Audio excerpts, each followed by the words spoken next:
Chapter 8 self care का मतलब selfish होना नहीं है। लोग अक्सर सोचते हैं कि अगर हम अपने लिए टाइम निकालते हैं, अगर हम अपने मानसिक शांति को प्राथमिकता देते हैं, तो हम सेल्फिश बन रहे हैं। लेकिन यह बिल्कुल गलत बिलीफ है। सेल्फ केयर का मतलब सेल्फिशनेस नहीं, बल्कि सेल्फ रिस्पेक्ट होता है। अगर आप बर्नआउट हो रहे हो, हर वक्त थके हो, हर किसी की हेल्प कर रहे हो, लेकिन अपनी मेंटल हेल्थ का ध्यान नहीं रख रहे, तो एक वक्त के बाद आप किसी की हेल्प नहीं कर पाओगे। जैसे ऑक्सीजन मास्क थ्योरी। प्लेन में सबसे पहले खुद को ऑक्सीजन मास्क लगाओ, फिर दूसरों की मदद करो। वैसे ही अपने इमोशनल बैटरी को रिचार्ज करना आपके लिए और दूसरों के लिए जरूरी है। इसीलिए गिल्ट फील मत करो। अगर तुम मेडिटेशन कर रहे हो, जिम जा रहे हो, कुछ दिन ब्रेक ले रहे हो, ये सब आपकी जरूरत है, न कि लग्जरी। चैप्टर 9 हर टाइम बिजी रहना प्रोडक्टिविटी नहीं, एस्केपिज्म हो सकता है। आजकल हसल कल्चर बहुत ट्रेंड में है। लोग कहते हैं बिजी रहो, माइंड खाली है तो शैतान का घर है। लेकिन हर वक्त बिजी रहना जरूरी नहीं कि आप प्रोडक्टिव हो। कई बार हम बिजी रहते हैं ताकि हम अपने इमोशन से भाग सकें। वर्कहोलिज्म भी एक तरह का एस्केपिज्म हो सकता है। जैसे कोई हर वक्त काम में डूबा रहता है ताकि उसे अकेलापन महसूस न हो, या अपने ब्रोकन रिलेशनशिप के दर्द को इग्नोर कर सके। इसीलिए जरूरी है हर दिन कुछ टाइम अपने लिए निकालो, जहां तुम अपने इमोशंस को फील कर सको बिना डिस्ट्रैक्शन के। चैप्टर 10 मेडिटेशन और जर्नलिंग सिर्फ सेजेस के लिए नहीं है। बहुत लोग सोचते हैं कि मेडिटेशन और जर्नलिंग सिर्फ स्पिरिचुअल लोगों के लिए है, लेकिन ये टूल्स हर इंसान की इमोशनल फिटनेस के लिए होते हैं। मेडिटेशन से आपका ब्रेन काम होता है, थॉट्स स्टेबल होते हैं और एंजाइटी कम होती है। जर्नलिंग से आप अपने इमोशंस को समझते हो, उन्हें एक्सप्रेस कर पाते हो और अंदर का प्रेशर रिलीज करते हो। साइंटिफिक स्टडीज ने प्रूव किया है कि सिर्फ 10 मिनट का डेली मेडिटेशन और 5 मिनट की जर्नलिंग आपके मूड, मेमोरी और मोटिवेशन को बूस्ट कर सकती है। तो अगर आपने आज तक इन चीजों को ट्राई नहीं किया, तो अब समय है। चैप्टर 11 कंपैरिजन से मेंटल इलनेस बैड शक्तियां। सोशल मीडिया की वजह से लोग हर वक्त दूसरों से कंपेयर करते रहते हैं। वो कितना सक्सेसफुल है, उसकी जिंदगी कितनी परफेक्ट दिखती है, मैं तो पीछे रह गया हूं। लेकिन आपको समझना होगा कि सोशल मीडिया एक फिल्टर्ड रियलिटी है। लोग वहां अपनी लाइफ के बेस्ट मोमेंट्स दिखाते हैं, ना कि अंदर के दर्द और लोनलीनेस। इस कंपैरिजन ट्रैप में फंसने से आपके अंदर गिल्ट, जेलसी और होपलेसनेस पैदा हो सकती है। इसीलिए हर दिन खुद से एक ही बात पूछो, मैं पहले से थोड़ा बेटर बना हूं या नहीं? बस। चैप्टर 12 मानसिक स्वास्थ्य का मतलब सिर्फ समस्याएं नहीं, विकास भी है। अक्सर लोग सोचते हैं कि मानसिक स्वास्थ्य का मतलब होता है कोई समस्या है तभी ध्यान देना पड़ेगा। लेकिन यह सिर्फ इलनेस को अवॉइड करने की बात नहीं है। मेंटल हेल्थ मतलब emotional strength, self awareness, resilience develop करना भी है।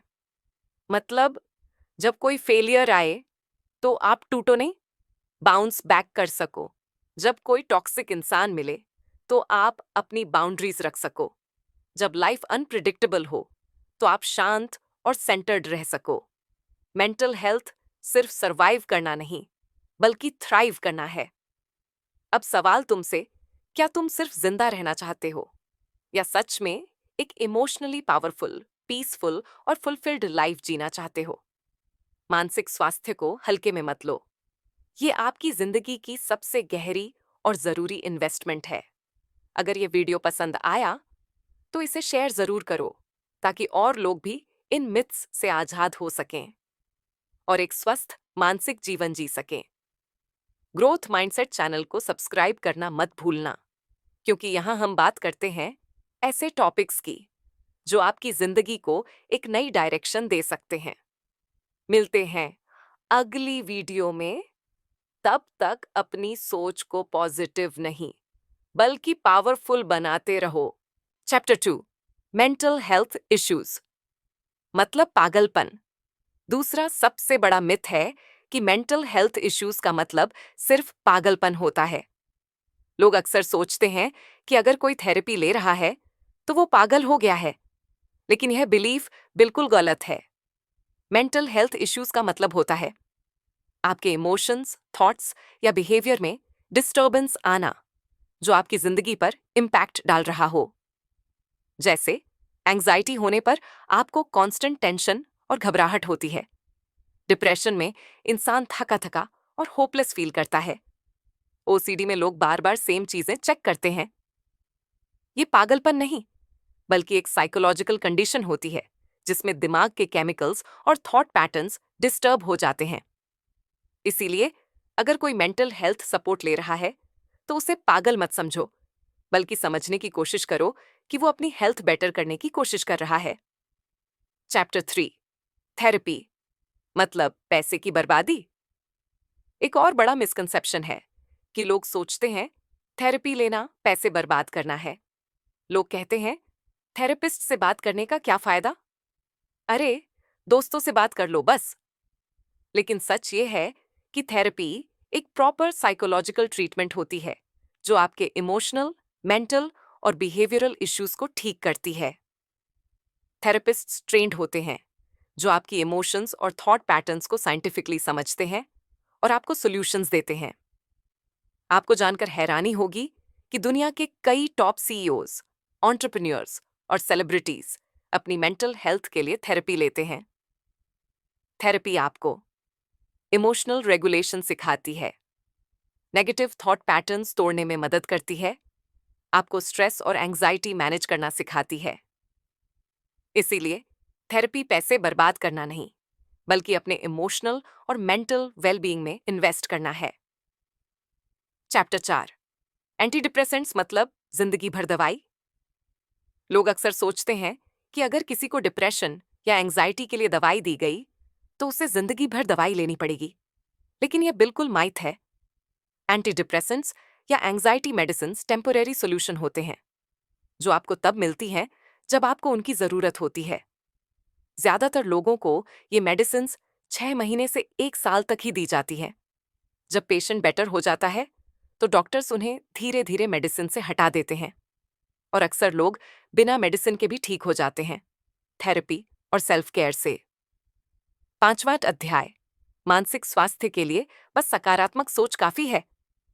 लोग अक्सर कहते हैं अरे बस सकारात्मक सोचो सब ठीक हो जाएगा, या डिप्रेशन है पॉजिटिव रहो ठीक हो जाएगा। लेकिन यह सोच बिल्कुल गलत है। मेंटल हेल्थ इश्यूज सिर्फ सोच बदलने से ठीक नहीं होते, बल्कि उसके लिए प्रॉपर ट्रीटमेंट, सेल्फ केयर और सपोर्ट सिस्टम की जरूरत होती है।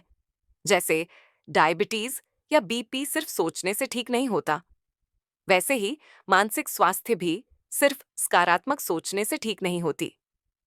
मेंटल हेल्थ के लिए प्रोफेशनल हेल्प, थेरेपी और सेल्फ केयर भी उतने ही जरूरी होते हैं जितनी पॉजिटिव सोच। यह थे वो 5 झूठे मिथ्स जो मानसिक स्वास्थ्य को लेकर लोगों को बेवकूफ बनाते हैं। अब आपको इन मिथ्स में नहीं अटकना, बल्कि साइंटिफिकली सही फैक्ट्स पर विश्वास रखना है। चैप्टर 6 अपनी इमोशंस को समझाएं और एक्सेप्ट करें। सबसे पहला स्टेप है अपने इमोशंस को समझना और एक्सेप्ट करना। ज्यादातर लोग अपनी फीलिंग्स को दबाते हैं क्योंकि वो दिखाना नहीं चाहते कि वो वीक हैं। जैसे जब आप दुखी होते हैं तो आप बोलते हैं नहीं नहीं मैं ठीक हूं, या जब आप स्ट्रेस में होते हैं तो बोलते हैं छोड़ ना यार बस काम का टेंशन है। लेकिन ये एटीट्यूड गलत है। इमोशंस को दबाने से वो और ज्यादा बढ़ते हैं और फिर एंजाइटी, स्ट्रेस या डिप्रेशन का कारण बन जाते हैं। इसीलिए जब भी आप किसी भी इमोशनल स्टेट में हो उसे फील करने से मत डरिए। अगर आप दुखी हो रो लीजिए, अगर आप गुस्से में हो थोड़ा टाइम लीजिए ताकि आप खुद को शांत कर सकें। अपने इमोशंस को समझना वीकनेस नहीं, बल्कि इमोशनल इंटेलिजेंस होता है। चैप्टर 7 अपना इमोशनल सपोर्ट सिस्टम बनाइए। मेंटल हेल्थ के लिए आपको जरूरत है एक स्ट्रॉन्ग इमोशनल सपोर्ट सिस्टम की। जब भी आप स्ट्रेस या एंजाइटी फील करें, तो अपने क्लोज फ्रेंड्स या फैमिली से बात करिए। आपको जानकर हैरानी होगी कि साइंटिफिकली प्रूवन है कि जब आप अपने इमोशंस शेयर करते हैं, तो आपकी बॉडी में ऑक्सीटोसिन हार्मोन रिलीज होता है, जो आपको काम और रिलैक्स्ड फील कराता है।